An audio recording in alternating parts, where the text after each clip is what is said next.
4년마다 열리는 월드컵이 바로 코앞까지 다가왔습니다. 오는 20일 일요일에 개막하는 일정으로 한국 첫 경기는 11월 24일 오후 10시에 우루과이와 맞붙을 예정이죠.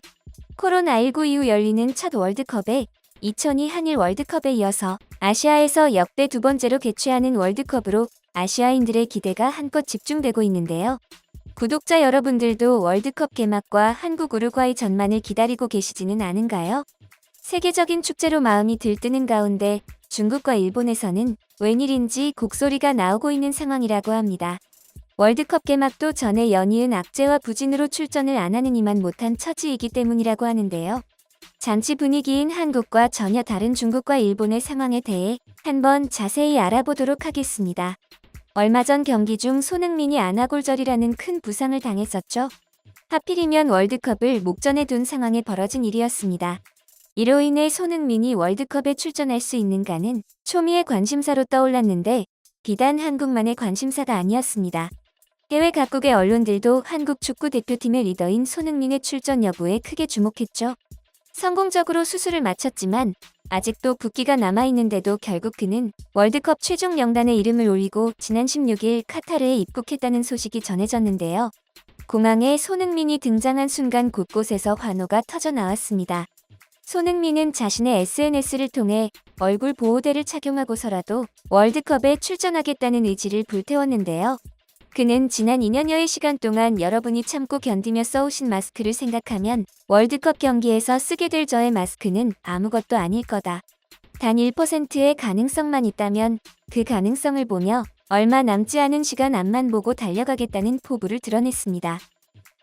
이에 미국 ESPN, AP통신, 영국 로이터 통신, 영국 일간지 더 미러 등 주요국의 유력 매체에서 손흥민의 상황과 향후 행보에 대한 보도를 하며 격려를 보내기도 했습니다.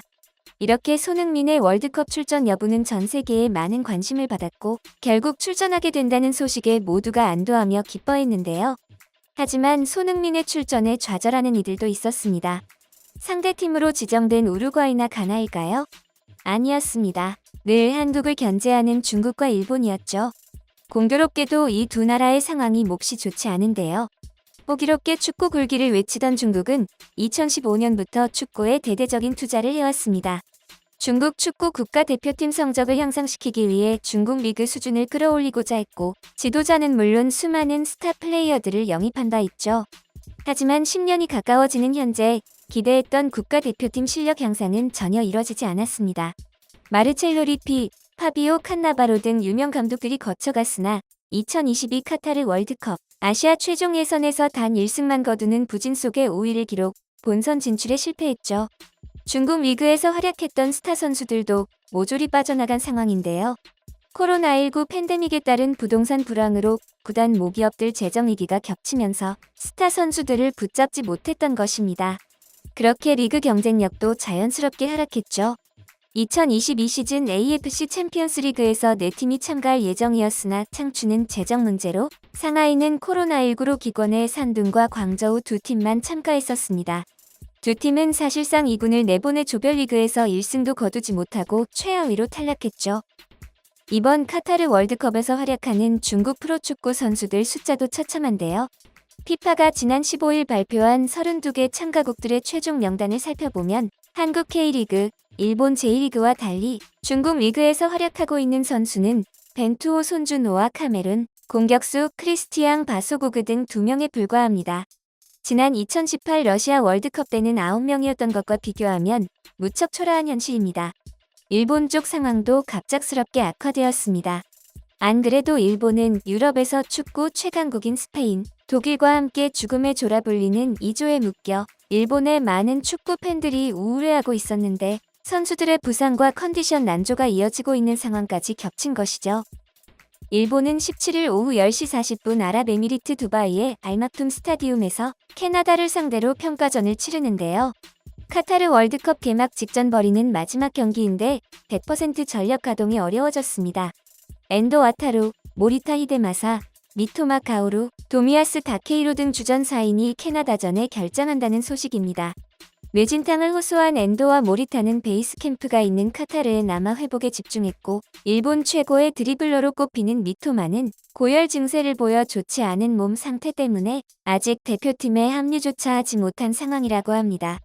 주전 미드필더가 모두 이탈하면서 일본은 캐나다전에서 중원을 물갈이할 수밖에 없었는데요. 스포츠 경기일수록 기세가 중요한데 시작도 전부터 중국과 일본의 기세가 푹 꺾여 대표팀과 팬들의 사기와 자신감도 덩달아 곤두박질치고 있는 상황인 것이죠. 사실 중국과 일본의 누리꾼들은 손흥민의 부상 소식이 막 전해졌을 당시 한국은 끝났다며 쾌재를 질렀었다고 하는데요. 손흥민이 당연히 출전하지 않을 것으로 예상했고 손흥민 없는 한국 대표팀은 팥없는 붕어빵 정도로 취급하고 무시한 것이었죠. 하지만 그들의 예상과는 달리 손흥민은 월드컵 최종 명단에 그의 이름을 올렸고 상황은 역전되었습니다. 손흥민은 도하 입성 첫날부터 안면 보호를 위한 마스크를 착용하고 훈련에 나설 정도로 빠르게 회복하는 모습을 보여주고 있죠. 이마부터 얼굴을 절반 정도 가리는 검은색 마스크를 착용한 손흥민은 조깅이나 패스 훈련 등을 소화하면서 24일 우루과이와 1차전으로 월드컵 조별리그를 시작하는 대표팀에 안심과 희망을 안기고 있는데요. 손흥민의 존재감이 정말 어마어마하긴 하지만 한국 대표팀의 인재가 손흥민뿐인 건 아니었죠.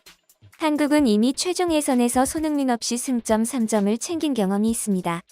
한국은 손흥민이 빠졌던 최종 예선 7차전 레바논 원정과 8차전 시리아 원정에서 모두 승리했습니다. 축구계의 라이징 스타로 주목받고 있는 김민재도 기대를 한몸에 받고 있는데요. 특히 김민재는 카타르에 도착해 15일 생일을 맞이해 동료들과 대표팀을 케어해주는 직원들에게 축하를 받는 모습도 포착되었습니다. 김민재는 이번에 처음으로 월드컵에 출전하게 되었습니다. 4년 전 러시아 월드컵 때도 출전하려고 했었지만 개막을 불과 한 달 앞두고 불의의 부상을 당하는 바람에 출전이 좌절된 바 있습니다. 그렇게 2022년에 카타르에서 생애 첫 월드컵을 맞이하게 되었는데요. 그간 김민재가 세계 무대를 종횡무진하며 키워온 실력과 영향력이 월드컵에서 얼마나 빛을 발할지 세간의 이목이 집중되고 있습니다. 손흥민과 김민재뿐만 아니라 이번 월드컵 대표팀에는 이재성, 황희찬, 황인범, 황의조, 정우영 등 유럽 리그에서 활약하는 선수가 어느 때보다 많이 속해 있습니다. 글로벌 스포츠 매체인 디 애슬레틱은 한국팀에서 의외의 선수를 지목하기도 했는데요. 매체는 한국은 4-2-3-1 포메이션 혹은 4-3-3 포메이션을 활용한다. 볼을 점유하면서 전방에서 파괴적인 공격력을 요구한다. 파울로 벤투 감독은 경기 뒤에 언제나 시스템과 스타일을 강조했다고 짚었습니다. 디 애슬레틱이 분석한 한국 대표팀은 상대 진영에 볼을 두고 전진하는 풀백을 주로 활용했는데요. 더블 볼란치의 역할이 중요했습니다.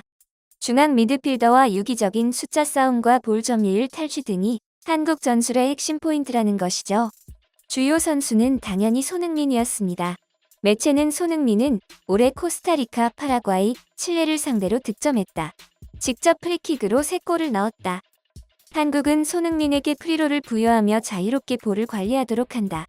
한국 대표팀에서 가장 직접적인 골 관여를 했다고 분석하면서 김민재도 의심할 여지 없이 최고의 중앙 수비라고 평가했는데요. 하지만 주목해야 할 선수로 이강인을 꼽았습니다. 21세 이강인은 벤투 감독의 완고한 선택으로 한동안 차출되지 않았다. 9월 평가전에도 출전하지 못했지만 월드컵에 출전할 수도 있다. U20 월드컵에서 골든볼을 수상하며 잠재력을 뽐냈다. 탈압박에 능하고 하프턴, 대각선 드리블 등이 있다. 세트피스, 크로스, 스루 패스로 골을 만들어내고 위협적인 번뜩임을 보인다며 월드컵의 한국 대표팀 반전을 이룰 히든 카드로 선정한 것입니다. 실제로 이강인은 2022-2023 시즌의 단점을 보완하며 마요르카 주전이자 핵심입니다. 프리메라 리가에서 번뜩임을 이어가며 라운드 베스트, 이달의 선수 후보에도 올랐죠. 가나 대표팀 주장인 안드레 아예우도 한국 대표팀 구성을 인정하며 피파와의 인터뷰에서 한국은 아주 강하고 단단하며 선수들이 서로를 잘 알고 있는 조직적인 팀이라고 호평을 보내왔죠. 참고로 가나전은 오는 11월 28일에 펼쳐지게 됩니다. 이렇게 출발하기 전부터 느낌이 좋은 데에는 한국인들의 진심 어린 관심과 응원도 한몫한 것 같은데요. 한국인 선수들을 위해 카타르로 200kg의 김치를 보낸 소식은 다들 들으셨을 겁니다. 김치를 보내는 것에서 멈추지 않고 직접 김치를 담가줄 각오까지 되어 있죠. 축구 굴기를 외치더니 시작도 전에 아무것도 해보지 못한 중국과 앞으로 아무것도 못하게 생긴 일본과는 정반대로 한국팀의 분위기가 아주 좋습니다. 이 기세를 몰아 한국팀이 꼭 좋은 성적을 거둘 수 있기를 바랍니다.